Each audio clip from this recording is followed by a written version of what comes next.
Hi, everyone. We'd like to welcome you to Real Talk. I'm your host, Pat Terrio. You know, we always talk so much about Mother's Day, and give all the accolades to the mothers. We really want to talk about the dads because Father's Day is right around the corner, and we've got some special dads with us today within the community, and we'd love to share them with you.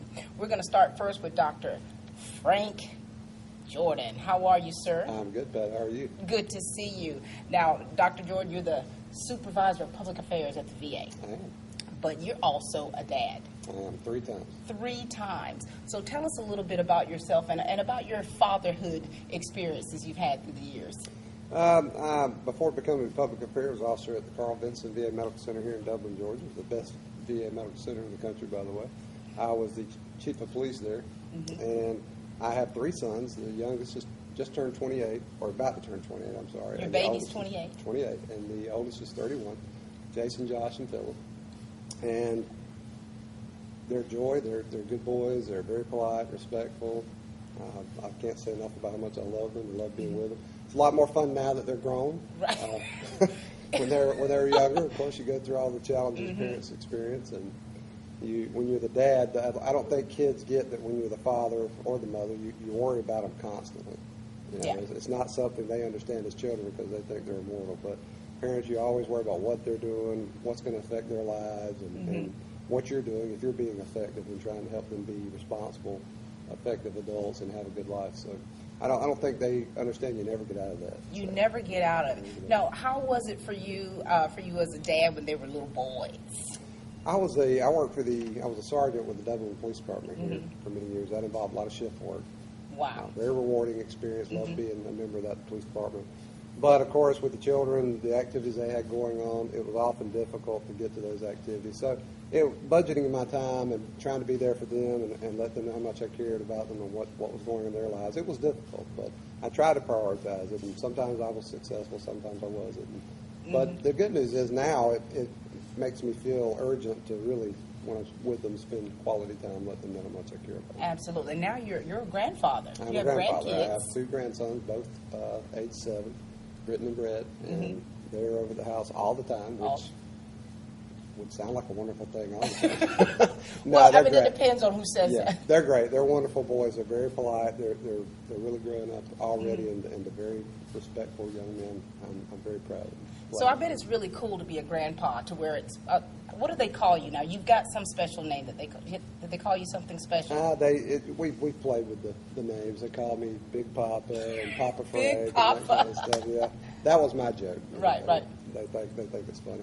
But, the fun thing about being a grandfather is you kind of get back at your children because that's right. Yeah, they learn what it's like to be on the receiving end of they have to be the disciplinarian. I get to be the fun guy because they have to actually deprogram the kids. That's exactly because right. I don't know what it is about grandparents. I don't know what it is, but you tend to give them things that you never gave your kids. Well, I think when you're raising your own kids, unless you're very well off, oftentimes money's an issue. You have to, obviously, you got to work hard with your career to try to take care of their needs. So, that gets in the way. By the time you're a grandparent, I think most of us have gotten a position where we can afford to be a little more with how we interact with the grandchildren. And I think that sometimes the children get the sense that, a little bit of regret. Why didn't I get to experience that? Why couldn't I have been his grandchild? Right. But they'll get their turn. Absolutely. Now, and your dad is still alive. He is. Now, tell us about how your relationship with your dad, or what things have you taken from your dad to, kind of pass that on generationally in raising your own children? I think my dad is actually my stepfather, and I point that out because to me he's my dad. Right. I don't recognize anyone else as my dad.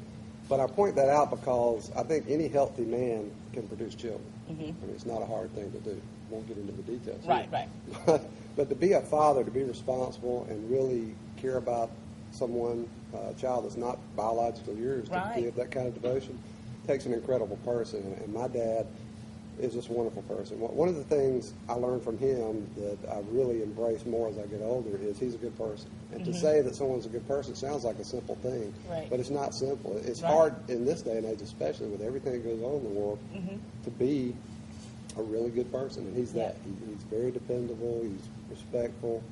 My dad does not say a lot, but when he says something, it's almost like E.F. Hutton. Everybody stops to listen. When E.F. Hutton talks, people that's listen. Exactly right. Yeah. Old reference. Some people may not get that. Yeah. But he's just a wonderful person, and I have tremendous respect for him, which is important. Respect's not something you give someone; it's something you just feel. And I've always respected my dad, and he's been there. The big thing, he's been there when I've needed him, even when I haven't made the best decisions. Right. And some of the I think some of his most humorous memories of our relationship were some of the bad decisions I did make when I was younger. And, yeah, for sure. But he was always there, and that's what's important. And that's really good that you said that, because there are a lot of fathers out there who are in blended families, who are stepfathers, and there are some that are single parents. Right. And there are some fathers out there that are incarcerated. So, it runs the whole gamut of being a father, being a dad, and to have a stepfather who has gained so much respect from you is very special. And just from the type of work that I do with veterans, a lot of our veterans come back from combat and their other experiences with a lot of emotional baggage that can get in the way, interfere with their being the kind of father they want to be. So one of the things VA is doing is help them cope with those things so they can perpetuate generationally the type of father that they think they should be and want to be. And that's very good that you touched on that with veterans who are fathers, because my kid's dad, of course, is a veteran. And you're talking about a lot of time through the years that they missed out being with their kids. And so I think that that's a whole nother entity in their cell in itself.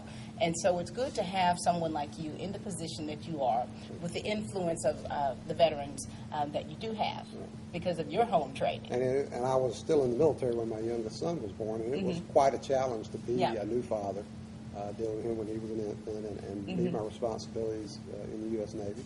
It was long hours, but again, it was such a rewarding experience to have a child and realize you've got an opportunity to positively influence someone. Absolutely, and you've definitely done that. So what fun things do you do now with your kids being older, or to kind of still keep that that father-son bond? When they were younger, family get-togethers, they were enjoyable, but they were often very stressful. Hello. You know how that's stuff. Yeah.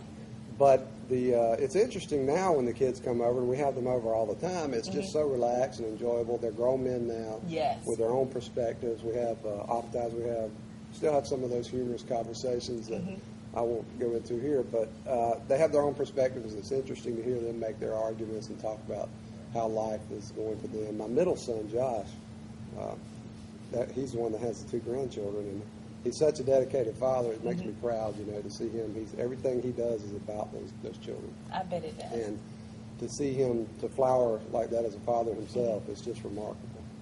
So you can say to yourself, well done. Now, what message do you want to give to fathers out there, to your dad, or to your sons, to just really encourage them in being fathers and being dads? I would say cherish your children, really spend time with them. You need to invest time with your children, and this is something I wish I had learned much younger in life. You really need to invest the same amount of time in your children as you would in your health, your careers. They're an investment. There's nothing wrong with looking at that. Well, of course you love your children. That's kind of an automatic thing. But spend time with them. Make them a priority. If you have to, put them on your to-do list. Put them on your calendar.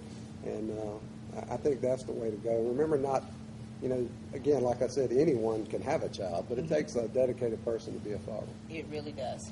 Well, we certainly appreciate you. Well, thank you, Pat. Thank All you. right. Happy Father's Day to you. Thank you. Dr. Frank Jordan, everyone. And we'll be back in just a moment with 2 more special dads.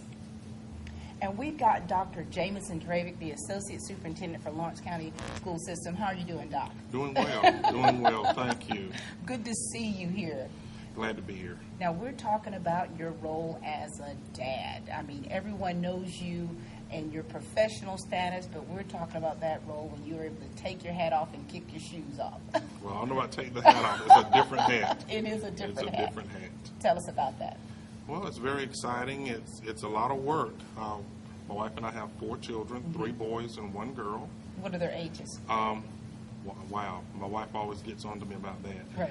We have 1 going to the 10th grade, 1 to the 8th, the 7th, and the 6th. And the ages are somewhere in there. Their ages are in there, yes.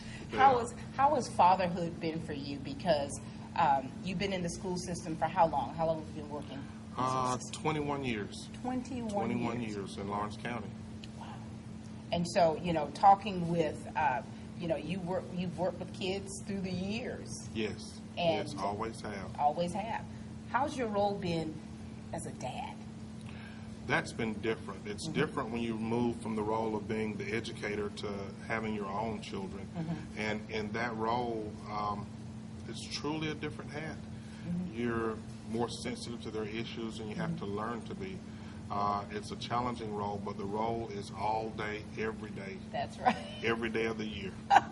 It really is. And what kind of special things do you do with your kids just to kind of, give them that one-on-one time? That we talk about quantity of time, but that quality time.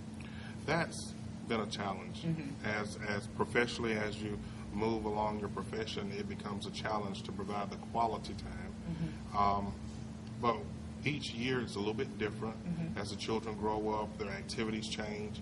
So some come in right now, they're into kickball with the church team. So on Mondays and sometimes Friday evenings, my wife and I, we're sitting out there, and if I'm not keeping score, then we're cheering the kids on. And occasionally eventually, we may get out there and spend some kickball time with them. Haven't quite gotten to that point yet, but working on it. We're working on it. Working on it. And what other, who would you say has been an influence in your life or a role model in being a father? I would say my own father was a big role model, as well as both of my grandfathers. I grew up around both my father and both of my grandparents, my grandfathers, and I have a few uncles that also were very instrumental. But all of them were always there. They were very supportive, willing to lend a helping hand. It taught us a good work ethic as well. And that's so important, and it's like we don't realize, when you're young parents, what you're doing right then, what it's going to do to influence your kids along the way. Sometimes you don't realize that. You don't, and I would have to admit my wife and I are kind of older parents because most of the parents of the children that are in our kids' grades are much younger than us. So we're kind of the older, old school parents in there, and we model after our parents. A lot of the things that we do, a lot of the rules that are in our house and the things that we follow are modeled after, I call it an older generation. We're part of that older generation.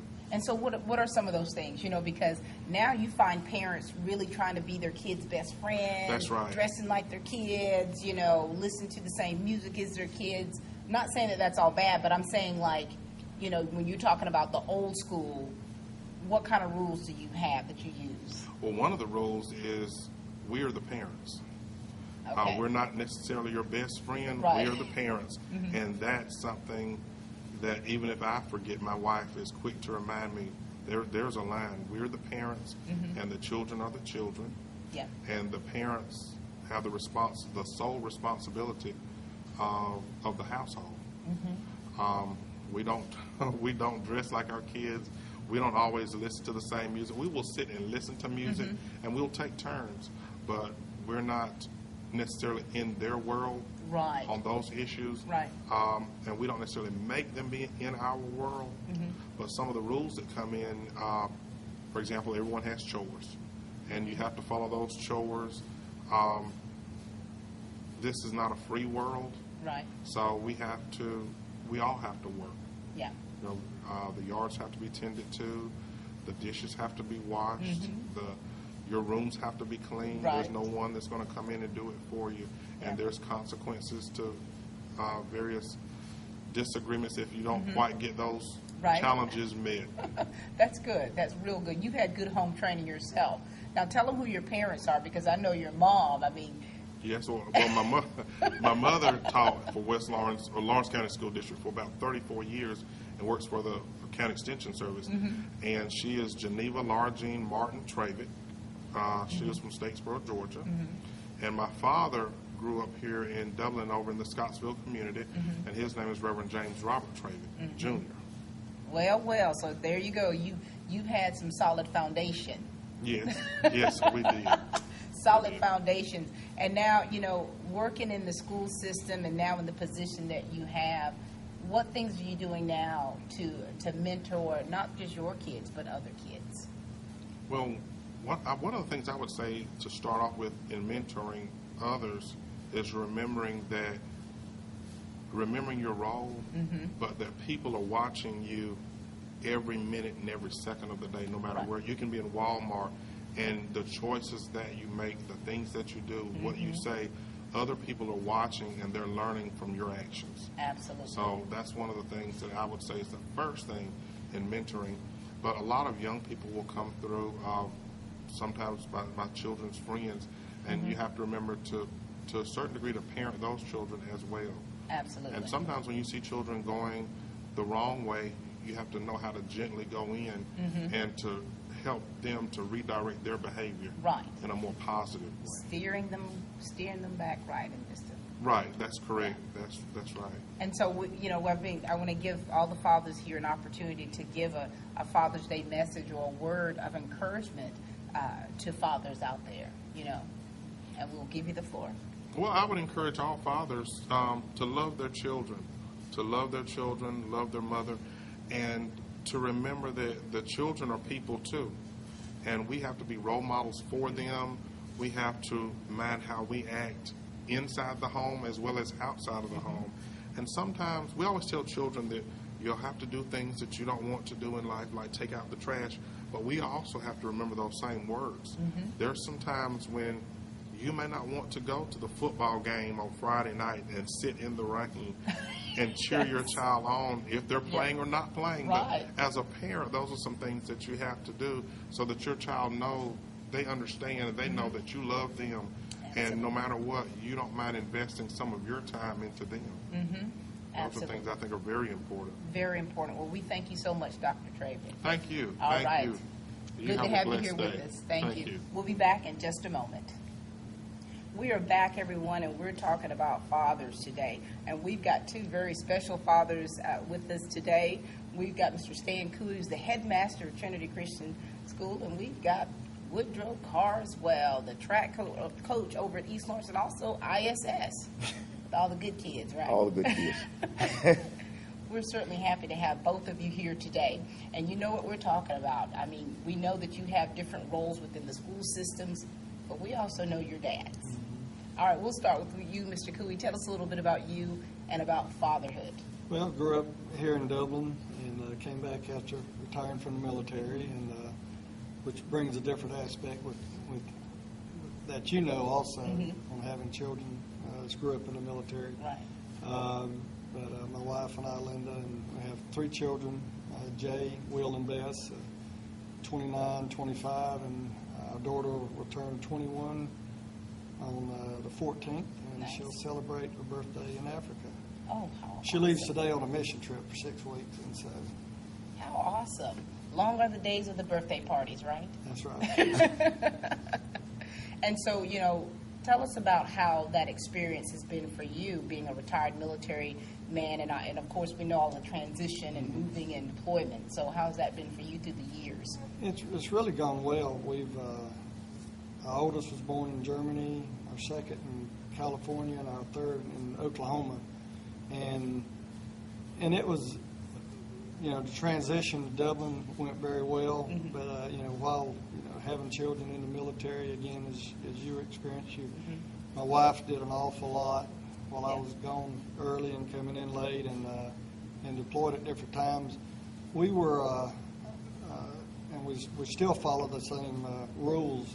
We eat when we're all there, and so our children didn't have okay, you're in bed by 7. It was when I was able to get home, we had supper, and if it was 9 o'clock eating supper, it was important that we were, Together. She wanted us, we all together and having some time together when we could. And that's nice to have those type dynamics, and it takes a team, It does, and your very family much so. really has taken some teamwork.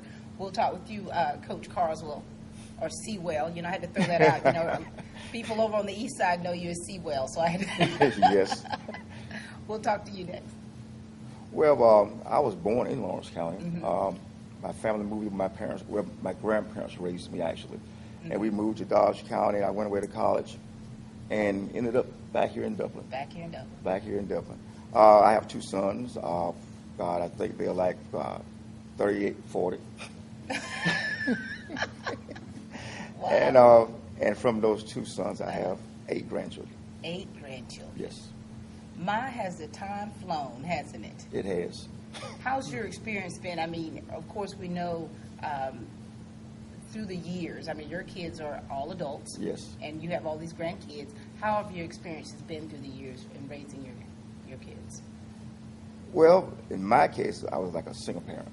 I didn't marry the mother of my sons. And so it was a thing where I had the type of grandparents who taught me responsibility. Yeah. And I took the responsibility of being a father and being there when they needed me. And so we went through that whole transition. And, and actually my youngest son, when he was about 15, I actually just came and got him and moved him in. He was at that age where he was a little. And so, it was an experience because I was very young as well, just trying to raise boys at the same time. But I had a good support system with my grandparents. Good support system, and that's important. I'm like a TV buff, and so this is probably going to date us back a little bit, but you remember the shows like My Three Sons and Father Knows Best, Leave It to Beaver, Sanford and Son, and then bringing it up, The Cosby Show. A lot of times people would have those influences in how to be parents, just from watching television. Who's influenced you the most, and what have you gained from that influence in raising your children? I'm going to say still my parents. I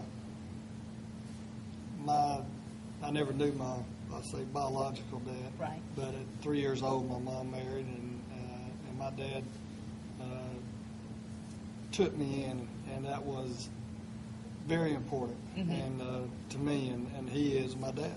Yeah. And I couldn't imagine having a better father, and just a role model that they showed me as parents, and their love for each other and for us, and the sacrifices that they made a long time ago. And J.P. Stevens was the thriving employer in Lawrence County. They worked there together, and they really, sacrificed for us. And, right. And my dad's still the hardest working man that I know today. Is that right? I'd be in trouble if I needed to follow him around and keep up with him. That's awesome. That's awesome. I would say my grandfather. He was a very stern man, but at the same time, there was a side of him that he taught us that you had to work hard to get what you wanted. Nothing was just handed to us like, here, we had to earn it. And so basically, he has influenced me more as far as my sons were concerned. And just, there were some times that, it was rough. Because he was a very stern disciplinarian. But at the same time, he was just teaching us what it takes to be a man. Right. And by watching him work and take care of his family and making sure we had food on the table and making sure that we had things that we needed. And those things influenced me most. Very good. So you definitely have learned from examples of your father and grandfather. Now, here you go. Let's take you back in the school systems. Now, you two are fathers to many. And, because in the positions that you are, you influence the lives of a lot of young men and a lot of young women. And what do you take from your own, experience in being father figures and being fathers into the school system?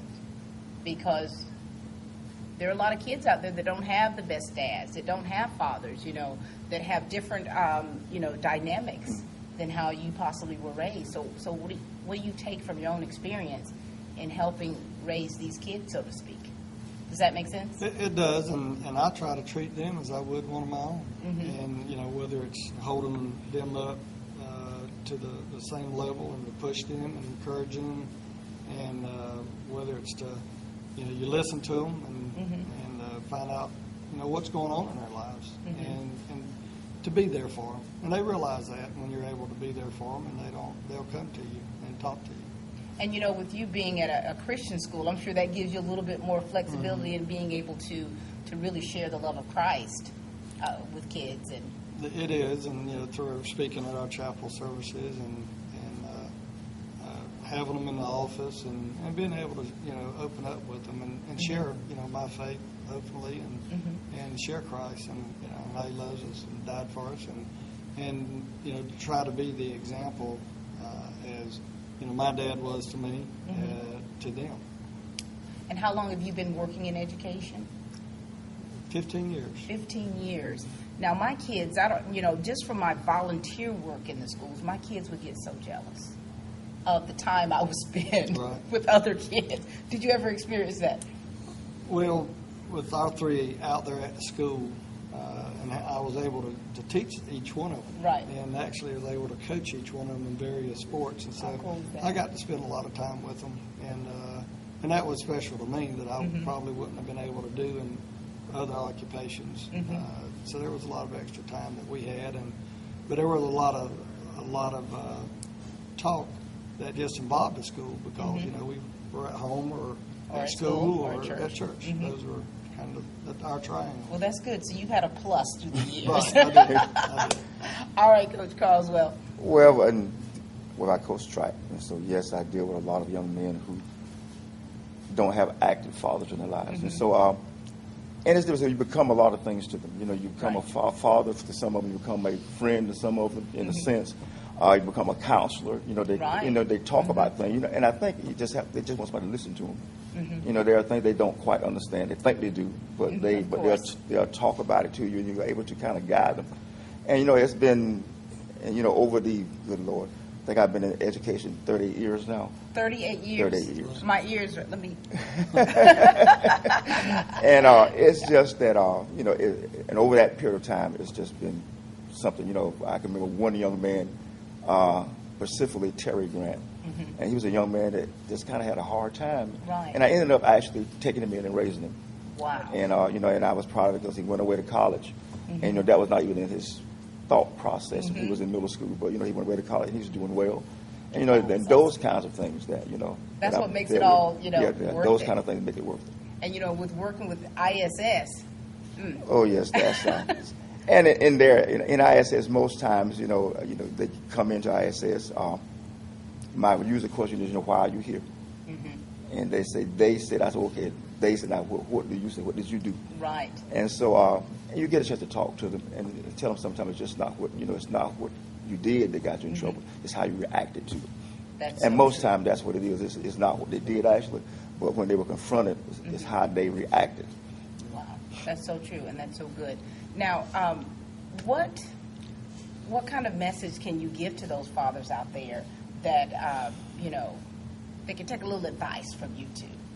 Because we're not perfect parents. We all know that, and we're yet striving. And the things that we learn from others, the influences that we've had in our lives, the good, the bad, the ugly. The different lessons we've learned through all of that. What message can you give to fathers out there?